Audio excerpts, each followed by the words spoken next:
நாங்கள் இந்த இடத்துல கட்டி வச்சுருக்கோம்னு சொல்லி. ஆனால் கோர்ட்டில் வந்துட்டு தீர்ப்பு கொடுக்காம 2002 4ஆம் மாதம் 10ஆம் தேதி இந்த கோயிலை ரோட் பிளாக்லாம் போட்டு பெரிய ஆமியெல்லாம் இறக்கி போம் வச்சு வெடிச்சிட்டாங்க. இன்றைக்கி வரைக்கும் எங்களுக்கு எந்த பொருளும் திருப்பியும் கொடுக்கல, எந்த மண்ணும் கொடுக்கல. எங்களுக்கு காலகாலமாக பிரச்சனையே தான் கொடுத்துட்டு வராங்க. இன்றைக்கி கூட நினச்சிங்கன்னா நான் வீட்டுக்கு போனேன்னா நான் வெளியே வீட்டில் இருப்பேனா ஜெயிலில் இருப்பேனா எனக்கே தெரியாது. என் வாழ்க்கை என்ன ஆக போகுது எனக்கு தெரியல, என் பிள்ளைங்க வாழ்க்கை என்ன ஆக போகுது தெரியல. இதுதான் உண்மை.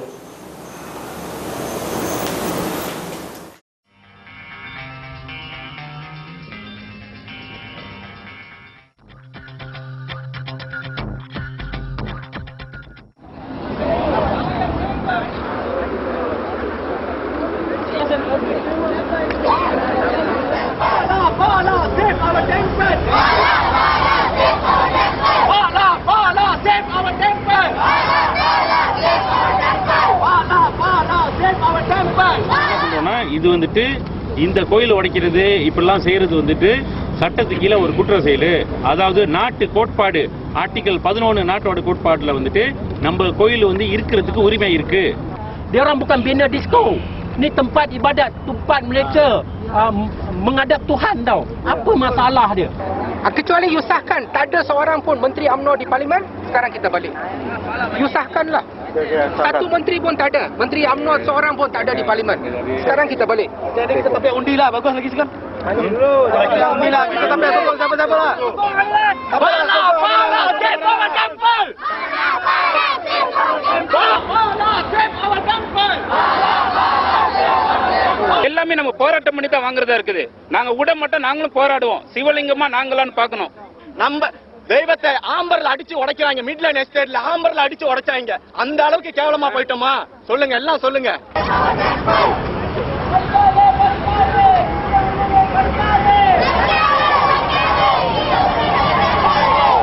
More than 2 hours of waiting, the Encik Anwar, the senior member of the parliament, has just confirmed that there is no UMNO minister in parliament today, and therefore not a single UMNO minister in parliament today.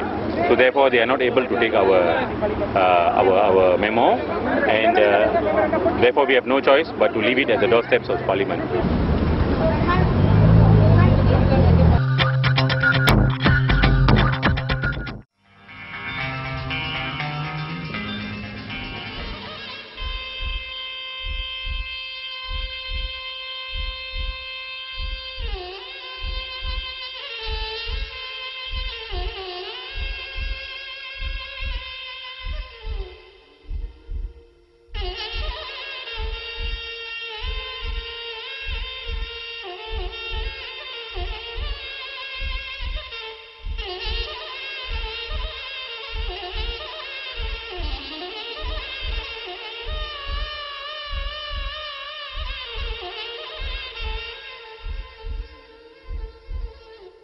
Statistics in Malaysia which does not happen, உலகத்தில் வந்து வேறு எந்த நாட்டிலையும் நடக்காது வந்து மலேசியாவில் நடக்குது.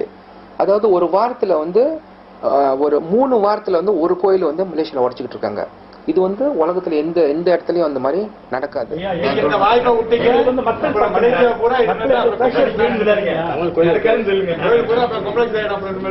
30 வருஷமா போராட்டம் பண்ணிக்கிட்டு இருக்கோம். இது வரைக்கும் இங்கே கொடுக்குறேன் அங்கே கொடுக்குறேன்னு வர்ற சட்டமன்ற உறுப்பினர்லாம் அப்படி தான் சொல்லிக்கிட்டு இருக்காங்க. ஆனால் இது வரைக்கும் கோயில் கொடுத்த பாடு இல்லை. இப்போ கடைசியில் பார்த்தோம்னா எல்லாம் ஒரே கோயில் காம்ப்ளெக்ஸ் மாரி, அதாவது நம்ம வந்து ஒரு பசார் மாலை மாரி வச்சு சாமி கும்பிட முடியுமா? அப்போ நாங்கள் சாமி கும்பிட்றதுன்னா இறைவன் ஒருவன் தான். அது எந்த ரூபத்தில் அவங்க கும்பிட்றாங்க, நாங்கள் எங்கள் ரூபத்தில் நாங்கள் கும்பிட்றோம். இதுதான். ஸோ அதை வந்து இவங்க வந்து எந்த நேரமும் நமக்கு வந்து தொல்லை கொடுத்துக்கிட்டு இருக்கக்கூடாது இல்லை. இதே ஒரு பழகிறதுக்குன்னா அப்புறம் எப்படி சாமி கும்பிட்றது? ருக்கு நகர கோட்பாட்டில் என்ன சொல்கிறீங்க? கப்பர்ஜியான் துகான் சொல்லிவிட்டு இங்கே அண்ணாடம் வந்து புல்டோஜர் வச்சுக்கிட்டு வெளியே போன்னு சொன்னால் எப்படிங்க இதெல்லாம் நம்ம ஒத்துக்கிறோம்? சென்சிட்டிவாக நம்ம ஆளுங்க யாரும் பேசுறதே கிடையாது. அந்த காலம் தோட்டப்படத்தில் இருக்கும் பொழுது யாருமே சென்சிட்டிவாக பேசலை. இப்போ பேசுகிறோம் அப்படின்னா கொஞ்சம் விழிப்புணர்வு ஆகிட்டோம்.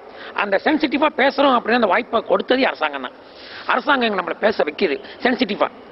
அது பேசாமல் இருக்கணும்னா மத சமய அடிப்படையில் வந்து எல்லாத்தையுமே ஒரே கண்ணோட்டமாக பார்க்கணும். சரிங்களா? அதே நேரத்தில் இன்னைக்கு பாதிக்கப்படுற அத்தனை கோயிலுமே 100 years temple, all estate temples தான். புதுசா யாரும் கட்டணதில்லை. ஸ்ரீ முனேஸ்வர ஆலயம் சுமஞ்சியில வந்துட்டு 31ஆம் தேதி 10ஆம் மாசம் அடிச்சிருக்காங்க. இது வந்துட்டு ஒரு தனியார் நிலத்துல இருக்கு. இவ்வளவு நாளா வந்து ஏமாத்திட்டு இருக்காங்க. அரசாங்க நிலத்துல நீங்க இலீகலா கட்டியிருக்கீங்க, அது வேற விஷயம். நம்ம வந்து இலீகல் கொடுத்தா இலீகல் இல்லைன்னு சொல்றோம். ஏன்னா நம்ம அங்க ஏற்கனவே இருந்தோம். அப்ப இந்த கோயில் வந்து தனியார் நிலத்துல இருக்கிற கோயிலையும் உடைச்சிருக்காங்க, கோட்டை ஓட்டர் இல்லாம உடைச்சிருக்காங்க. என் பேர் சுதந்திரம். நாங்கள் வந்து சுபாங்கியா யூஎஸ்டி 3ல் இருக்கோம். என் கோயில் வந்து 1886 கட்டப்பட்ட கோயில். இந்த கோயிலை வந்து பெட்ரோல் ஊற்றி கொளுத்திட்டாங்க. 14ஆம் தேதி எம்பிஎஸ்ஏ அண்ட் போலீஸ். ரொம்ப அங்கே உள்ள பயணிகளுக்கெல்லாம் எல்லாம் வெறும் இளைஞர் தான் பார்க்குறோம் அந்த கோயிலை. எந்த சொக்கமும் இல்லை எங்களுக்கு. நாங்கள் சொந்த பணத்தை போட்டு அவ்வளோ கஷ்டப்பட்டு செஞ்சோம்.